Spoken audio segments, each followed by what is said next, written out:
Breaking news చూస్తున్నాం. Assembly speaker నిర్ణయాన్ని తప్పుపట్టారు BRS నేతలపై ఎమ్మెల్సీ అద్దంకి దయాకర్ తీవ్రస్థాయిలో మండిపడ్డారు. స్పీకర్ తీరును తప్పుపట్టే ముందు కేసీఆర్ నాయకత్వం అచేతనంపై బీఆర్ఎస్ నేతలు ఆలోచించుకోవాలన్నారు. ప్రతిపక్ష నాయకుడిగా కేసీఆర్ వైఫల్యం మాత్రమే బీఆర్ఎస్ పార్టీ నేటి స్థితికి కారణమన్నారు. కేసీఆర్ తీరు వల్ల మొత్తం పార్టీని తుడిచిపెట్టుకుపోయే పరిస్థితి వచ్చిందన్నారు. సీఎం రేవంత్ రెడ్డి అన్ని పార్టీలను కలుపుకుని వెళుతున్నాడని, అందుకే సక్సెస్ అవుతున్నట్లుగా తెలిపారు అద్దంకి. కేసీఆర్ క్రియాశీలక రాజకీయాల్లో లేకపోవడం వల్లనే బీఆర్ఎస్ పార్టీకి ఈ పరిస్థితి దాపురించిందని చెప్పక తప్పదు. గెలిచిన ఎమ్మెల్యేలు ఎవరితో ఉండాలనే దాని దగ్గర స్పష్టత ఇవ్వలేదు. ఇలా ప్రభుత్వంలో ఉన్నప్పుడేమో అంతా తానై నడిపి ఒకటేసారి పార్టీ కష్టాల్లో, బాధల్లో, సమస్యల్లో ఉంటే తను అచేతనంగా ఉండడం అనేది ఆ పార్టీ నాయకులకు కానీ, ఎమ్మెల్యేలకు కానీ, ఎంపీలకు కానీ ఒక ఇంత అసహనం ఉన్నమాట వాస్తవం. దాన్ని చెప్పలేని వాళ్ళు కొంతమంది బయటికి వెళ్లే పరిస్థితి ఉంది. కొంతమంది బయటికి వెళ్ళిండ్రు.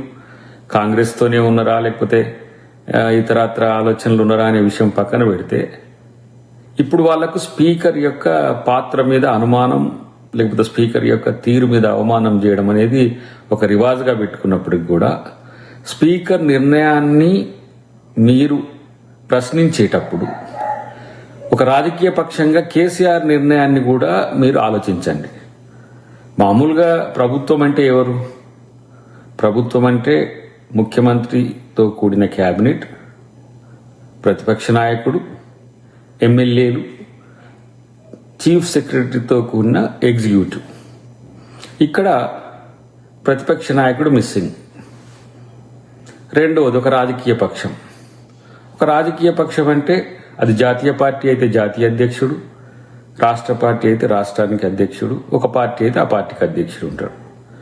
సో ఇక్కడ బీఆర్ఎస్ పరిస్థితికి వచ్చినప్పుడు జాతీయ పార్టీ అధ్యక్షుడు ఆయనే, రాష్ట్ర పార్టీ అధ్యక్షుడు ఆయనే. సో ఇక్కడ కూడా కేసీఆర్ మిస్సింగ్. సో కేసీఆర్ లేకపోవడం వల్ల ఎమ్మెల్యేలే, ఎంపీలే కాదు, వార్డు మెంబర్ నుంచి సర్పంచ్ల వరకు కూడా ప్రతి ఒక్కరూ గెలిచినా ఓడినా ప్రత్యామ్నాయం చూసుకోవడం అనేది ఒక చర్చ జరుగుతుంది. ఆ పరిస్థితుల్లోనే ఇప్పుడున్న ఈ 10 మంది ఎమ్మెల్యేల సంగతి అయినా, ఒకవేళ ఇంకా ఇట్నే కొనసాగితే ఇంకో 10 మంది ఎమ్మెల్యేలు, ఇంకో 20 మంది ఎమ్మెల్యేలు అయినా తమ దారి తాము చూసుకోవడానికి కారణం